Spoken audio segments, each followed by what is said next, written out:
Alors, Randa Kassis, vous publiez donc avec Alexandre Delval le chaos syrien, qui est un livre qui est sorti il y a quelques temps déjà, mais qui était assez prophétique. Et aujourd'hui, où est-ce qu'on en est? Parce qu'avec vous, on va s'intéresser un peu à Daesh. Daesh a-t-il encore des atouts?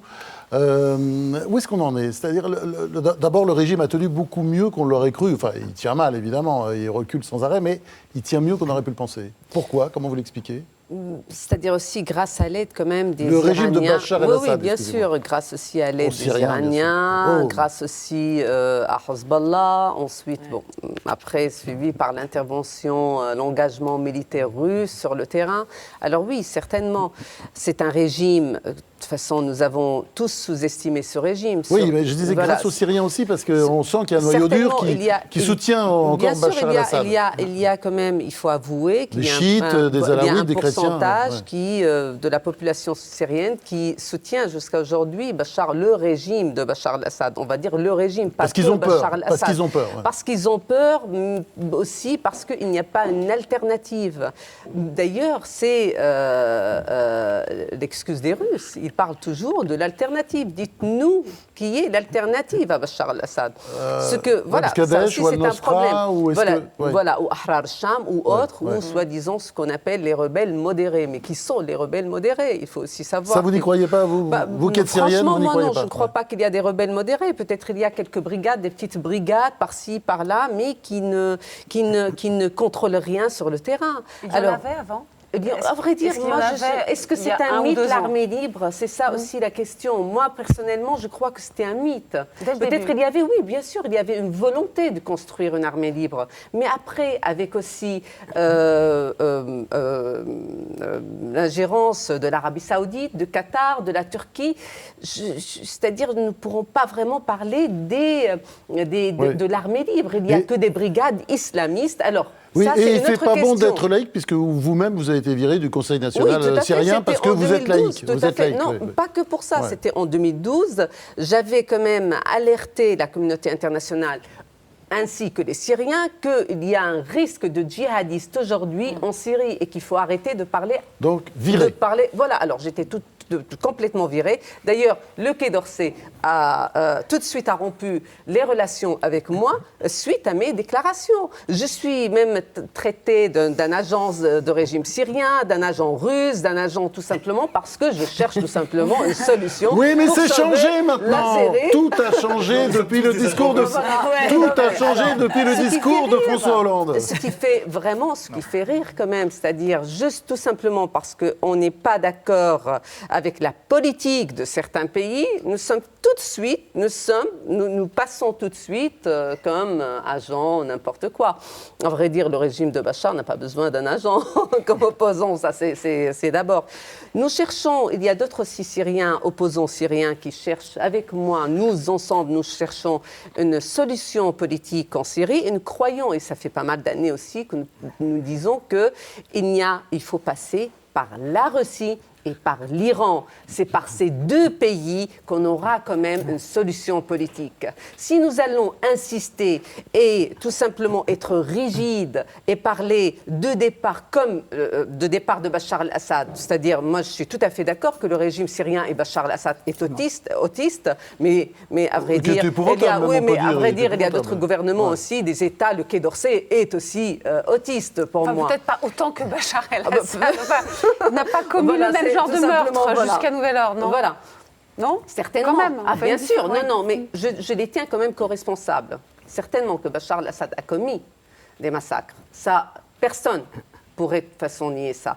Mais le Quai d'Orsay, avec ce discours, avec cette politique, avec d'autres pays, ils sont aussi co-responsables de cette guerre. Parce qu'ils ne veulent pas chercher une solution politique. À chaque fois qu'on arrive, on va dire, à rapprocher les uns avec les autres, c'est-à-dire les Russes avec les Européens et les Américains, afin de trouver une issue à cette crise, tout de suite, nous aurons quelques politiques, français ou autres, qui mettent de barrages, qui essaient quand même de bloquer la route et de saboter. Comment vous expliquez l'aveuglement de l'Europe face à la dérive djihadiste de la révolte sunnite? Ils voulaient pas voir ce dérive, et qu'ils étaient au courant d'ailleurs. Ils étaient complètement au courant qu'il y avait des djihadistes français, belges, européens, d'origine étrangère, mais ils sont quand même européens qui partent en Syrie pour faire le djihad. Bachar lui-même a joué ce jeu-là. Certainement, il a libéré mais les tout le monde, islamistes. Moi, je ne suis pas en train de dire que Bachar n'a pas joué. Non, mais bien, j'entends ce que vous dites, mais qu'on se méfie de Bachar, c'est un tout petit peu normal aussi. Enfin, non, mais tout le monde a joué. Bien sûr, Bachar al-Assad. Suspecte d'être. Non, je sais bien que vous étiez opposant. Non, mais absolument. Je vais vous dire. Par rapport au Quai d'Orsay. Non, mais on a assez bavé, je pense. Non, mais je sais bien, mais je veux dire, c'est normal qu'on soutient pas Bachar al-Assad. Je ne suis pas en train de soutenir Bachar al-Assad. Je crois que j'étais même un des premiers qui ont parlé et qui ont demandé le départ de Bachar al-Assad. Mon père était opposant aussi. Alors, il a été aussi persécuté par le régime de Bachar al-Assad. Alors, ce n'est pas ça. Bachar al-Assad, certainement, il a joué avec la carte islamiste. Bien sûr, en 2005, qu'est-ce qu'il a fait en Irak? C'est lui qui a ouvert. Non, en 2005, après l'intervention militaire américaine en Irak, il a quand même ouvert ou laissé passer les islamistes, les djihadistes en Irak pour stopper Bush parce que tout simplement, il avait peur pour lui-même, puisque Bush, à chaque fois, il lui disait, voilà, nous allons envahir aussi la Syrie et nous allons faire chuter le régime syrien. Alors, tout le monde a joué. Mais avant lui aussi, les Américains ont joué. Bien sûr. Voilà. Alors, tout le monde a joué. Aujourd'hui, c'est une question... Moi, ce que j'en veux à la politique européenne, c'est tout simplement... C'est que les Européens sont alignés avec, sur la même ligne, de toute façon, de l'Arabie Saoudite. C'est ça ce que moi, je trouve qui est scandaleux. De la Turquie, c'est scandaleux pour moi. C'est pour ça que j'en veux à ces pays. On ne peut pas dire à un dictateur, pourquoi vous tuez? C'est un dictateur. Mais par contre, d'autres pays qui sont normalement, qui cherchent une solution, qui doivent avoir une stratégie. C'était quoi la stratégie des Européens, de la France? C'était quoi la stratégie des Français? Il n'y avait pas une stratégie. À part que nous demandons le départ de Bachar al-Assad, il n'y avait aucune stratégie. Eliata Bekassis. Alors, dans votre livre, il y a une enquête très passionnante et complètement inédite, enfin je l'ai lu nulle part, sur la religion alaouite, où vous montrez que cette religion, d'abord c'est une religion très secrète, hermétique, parce que les disciples n'ont pas le droit vraiment d'en parler, et vous montrez que cette religion ne fait pas partie de l'islam. C'est-à-dire c'est un syncrétisme philosophique qui a son interprétation. C'est la religion de Bachar al-Assad, pour être précis. Oui, voilà. Il est alaouite, Bachar al-Assad.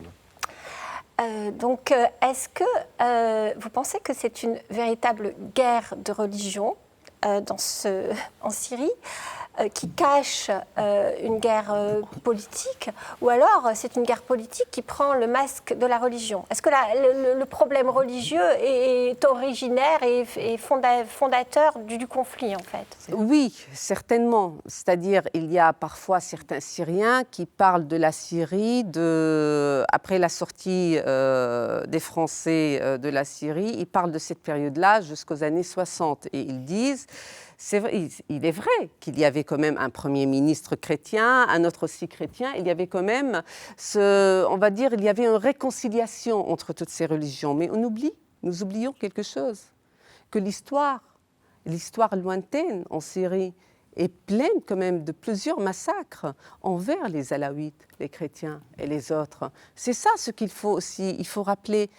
Si nous lisons depuis la conquête musulmane en Syrie, qui était un pays chrétien au départ, et depuis la conquête musulmane en Syrie, il y a eu, je ne dis pas que c'était, les massacres étaient quand même des massacres fréquents, mais plutôt c'est de temps en temps, il y avait quand même quelques massacres aux chrétiens qui massacraient les chrétiens, les Alaouites. C'est pour ça que les Alaouites étaient obligés d'être confinés.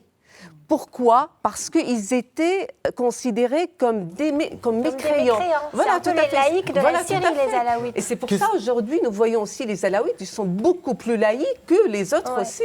Question de Mazarine Pinjot. Juste une question rapide, mais est-ce que vraiment le pluralisme et la pluralité, vous êtes représentante du mouvement pour la pluralité, et donc finalement la laïcité est possible dans cet endroit du monde. C'est-à-dire que soit il y a eu la religion extrême, soit il y a eu des dirigeants extrêmes. Pour l'instant, je veux dire, c'était le seul ciment possible, finalement. C'est-à-dire, moi, je ne vois pas la Syrie, la Syrie de demain, je la vois pas, je la vois qu'une Syrie laïque, parce que c'est que par la laïcité. Mais comment la laïcité peut-elle être garantie sans qu'il y ait, d'une certaine manière, un tyran, quoi? Comment va-t-elle être garantie? Et c'est pour ça que je parle aussi d'un État fédéral. Pourquoi je parle d'un État fédéral? Parce qu'un État fédéral pourrait aussi aider cette laïcité et décentraliser l'appareil. Alors voilà comment on peut être sûr qu'il n'y aura pas un tyran en Syrie. Eh bien, c'est par la décentralisation que nous pourrons aussi instaurer. Je ne vais pas parler d'une démocratie parce que c'est une question de mentalité. Et franchement, moi, je crois... Quand certains disent nous voulons que la Syrie soit démocrate, c'est très bien, mais c'est quand même, ça va prendre du temps. Il ne faut pas être naïf aussi, c'est une question de mentalité, il faut respecter les autres, il faut d'abord instaurer la laïcité, il faut par exemple protéger pas que les minorités, les droits de l'homme, les droits de la femme. Il y a pas mal de questions à résoudre d'abord. C'est pour cette raison qu'il faut y aller étape par étape. Hélène Carrère-Dancos, une question? Oui, une question. Ou, parce que... ou un commentaire. Non, moi je voudrais savoir, à votre avis, la carte du Moyen-Orient est complètement détruite. Et on ne peut pas la reconstituer telle qu'elle a été, telle qu'elle est sortie de la Première Guerre mondiale. Mais une partie de la population syrienne se trouve aujourd'hui au Liban, qui est un modèle aussi d'État d'équilibre entre communautés. Est-ce que le rêve syro-libanais n'est pas, une espèce de rapprochement syro-libanais ne fait pas partie des solutions à venir car après tout, les Syriens n'ont jamais oublié que c'était des frères. Est-ce que dans la recomposition, ce n'est pas une des voies qui est possible? Peut-être, à vrai dire, moi, j'ai jamais pensé à cette solution, mais c'est vrai, là, je peux l'avouer qu'il y a beaucoup de Syriens qui n'ont pas oublié le Liban et que le Liban, pour nous, et c'est de passer. C'est de passer. Nous ne pourrons plus, de toute façon, revenir en arrière. C'est un État aujourd'hui et il faut reconnaître cet État. Mieux de se concentrer sur ce que nous avons aujourd'hui, comme sur cette carte de la Syrie, et travailler sur cette Syrie. Nous avons assez de problèmes avec pas mal, puisque c'est aussi une guerre de religion, une guerre aussi entre ethnies.